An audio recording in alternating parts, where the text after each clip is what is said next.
ಗುಂಡ್ಲುಪೇಟೆ ತಾಲೂಕಿನ ತೆರಕಣಾಂಬಿ ಬಳಿ ಇಂದು ತಪ್ಪಿದ ಭಾರೀ ಅನಾಹುತ. ಹೌದು, ಚಾಮರಾಜನಗರದಿಂದ ತೆರಕಣಾಂಬಿ ಮಾರ್ಗವಾಗಿ ಗುಂಡ್ಲುಪೇಟೆಗೆ ಬರುತ್ತಿದ್ದ ಕೆಎಸ್ಆರ್ಟಿಸಿ ಬಸ್ಸಿನ ಆಕ್ಸಿಲ್ ಏಕಾಏಕಿ ಕಟ್ ಆಗಿದ್ದು ಬಸ್ ನಿಯಂತ್ರಣ ತಪ್ಪಿದೆ.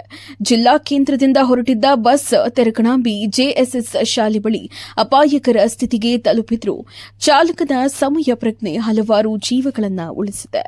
ತಕ್ಷಣ ಎಚ್ಚೆತ್ತುಕೊಂಡ ಚಾಲಕ ಬಸ್ ಅನ್ನ ನಿಧಾನಗತಿಯಲ್ಲಿ ರಸ್ತೆ ಬದಿಗೆ ನಿಲ್ಲಿಸಿ ಭಾರೀ ಅನಾಹುತವನ್ನ ತಪ್ಪಿಸಿದ್ದಾರೆ.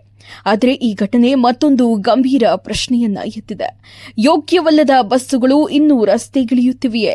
ಹೌದು, ಸಾರಿಗೆ ಸಂಸ್ಥೆಯಲ್ಲಿ ಸಂಚಾರಕ್ಕೆ ಯೋಗ್ಯವಲ್ಲದ ಹಳೆಯ ಬಸ್ಸುಗಳನ್ನು ರಸ್ತೆಗೆ ಇಳಿಸಲಾಗುತ್ತಿದೆ ಎಂಬ ಆರೋಪ ಇಂದು ಮತ್ತೆ ಕೇಳಿಬಂದಿದೆ.